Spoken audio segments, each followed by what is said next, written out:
what the Pope said to the bishops of Ireland. He affirmed you, first of all, for the constant witness of generations of the Irish, both for their faith in Christ and their fidelity to the Holy See. I want you to hear all these wonderful things that he says about you. He said he talked about the missionary spirit. He said, which is at the heart of the Irish people. I remember the first time I ever met Cardinal O'Fee many years ago. And I remember somebody had said to me, Cardinal O'Fee's specialty is Celtic spirituality.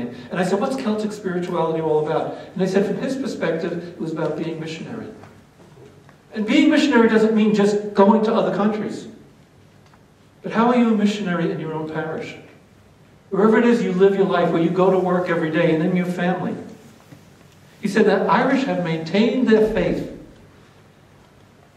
And he made a distinction. You have maintained your faith stronger than almost any place in Europe. You are a model of what we should be as a Christian church. He talked about and he affirmed you for the spirit of hospitality which pervades the Irish people. Every time I come to Ireland, I'm overwhelmed by the hospitality. I get picked up at the airport the other day by Father here. Father Andy.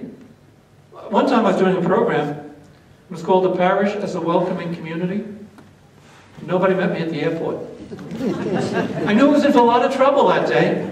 But I must tell you, it's not always good to be picked up at the airport. I had a friend, his name was Harry Fagan. Harry was a wonderful, upbeat man, always filled with life, always filled with joy. And the only time I ever saw him looking sad, he'd just come back from doing a program, and I said, Harry, what's the matter? He said, the day before the program, the woman who was to pick me up at the airport called and said, how will I recognize you? He said, very simple. I'm short, fat, bald, and ugly. He said, I stepped off the plane. A woman walked up to me and said, you must be Harry.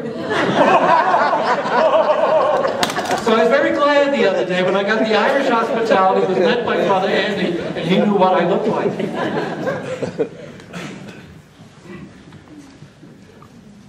The Pope then said to the bishops of Ireland, as being very close to his heart, what the people of Northern Ireland have done during these last years. And then he affirmed you for the strong gift you have of strong Catholic schools and dedication of clergy, religious, and laity, which lead to the power and liberation of the gospel. Could I ask you to think about your parish now? And if the Pope will come to visit your parish, what would he say about it? What would he say about your parish? How would he affirm it? Think about it. What are the most positive aspects of your parish? You see, too often we look at what's wrong. I remember one time when I was training as a family therapist, they said to me, you always have two options. You can either look at the health or the pathology, take your pick. And I discovered I spent a lot of time doing planning, looking at what was wrong and saying, how can we change it? And I realized if I spent more time looking at what was right and saying, how can we build on it, I'd probably be much more successful in terms of planning. What are the most positive aspects of your parish? Think about it for a moment. And how do you build on those as a council? But the Pope also gave you some challenges. Can I ask you over there? Oh, he acknowledged certain things, and in the acknowledgement, there are some challenges. He talked about the fact that you presented with new opportunities and challenges with the emergence of the Celtic tiger, but I know the Celtic tiger has sort of waned a little bit. He died, somebody said. He said, you're being challenged today. And think about this, always make it personal in terms of your parishes. You're challenged by the changes in immigration to continue to manifest that spirit of hospitality. I remember when I had dinner with Cardinal Brady. He was not Cardinal at that time, he was Archbishop 2 years ago. And he gave me the statistics in Ireland of the number of immigrants you have had in the last couple of years. You're a country, a nation that is changing. I've been to some churches where I see only a few Irish faces, combined with a lot of Polish and Eastern European faces, and color, people of color. You're a different country, and what the Pope is saying is you're challenged at this time. And think of it not just to the country, but to your parish. You are challenged by the immigration. He said you live in challenging times. You know that. I don't have to tell you that, and he doesn't have to tell you that. And he said, in the midst of those challenging times, be discerning and witness joy. If I were to come to your parish, and if I were to look at the people sitting there at Mass, would they reflect joy to me? Did you ever stand up on the altar and look back out into the congregation and see those smiling faces? Some parishes I go to, they're not very smiling. The Pope says you need to be courageously countercultural. You are living in a society today in which so many of the values go contrary. And you know, all you have to do is I pick up the paper when I come to Ireland. I read it, I see it, you must be much more aware of it. That all the values that are attacking the very values that we have as Catholic Christians. And he says you need to be courageously countercultural. But don't focus on the negative, he said. And then he gives you some very positive advice. You need to have strong catechesis and formation of the heart. It's been interesting in talking with Tony today in the car and with Father Andy, them talking about what has to happen next. And where do we need to go? And as I heard it, one of the major things that needs to happen in parishes, if we're going to have everybody beginning to realize what it means to be a Catholic Christian, to be a baptized person, to be a disciple of Jesus Christ, then what we're going to have is the catechesis and the formation of the heart.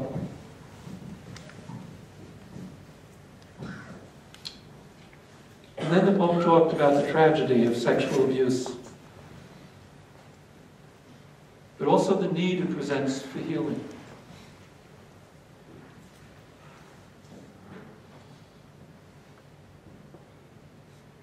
One of the best examples I ever heard of healing in terms of sexual abuse was here in Ireland. It was a bishop that I met. But the day that the sexual abuse scandal broke, he took his staff. He was dressed, didn't have a tie or anything on. And he took his staff, his crosier, and he began a pilgrimage from parish to parish for 3 weeks, I think. Stopping, to talk to the people, to listen to the people, and to ask the forgiveness of the people. And the Pope says he acknowledged the goodness of most priests and religious. But we need to affirm that. And we need to esteem that. How often do you tell your priest and your religious about the goodness and the thanksgiving you have for them? I was doing a program one time in 2 dioceses, and the guy who was speaking got up and he said something very nasty about priests. Everybody started applauding. And he got caught into it and he began saying more and more nasty things, and people kept on applauding. And I was sitting behind next to 2 priests in the back row, and I turned to them and I said, "How are you guys doing?" They said, "We're going home." So we're tired of this. Every time we come out with the people, this is all we get. When was the last time you affirmed your priest and your religious? Not for what they do, but for who they are as people. They need that. I know this would never happen in Ireland, but do you believe that in other countries where I go, they knock each other? And they put each other down and they criticize? That would never happen in Ireland. I know that, okay? You're an affirming group of people, right? Yes! Yes! But think about it. You know, we want to build that parish. When's the last time we affirmed our priest? And the Pope finally says there's a need to pray and work for new vocations. And I saw your bulletins out there about that. Think about those. And what is it that we need to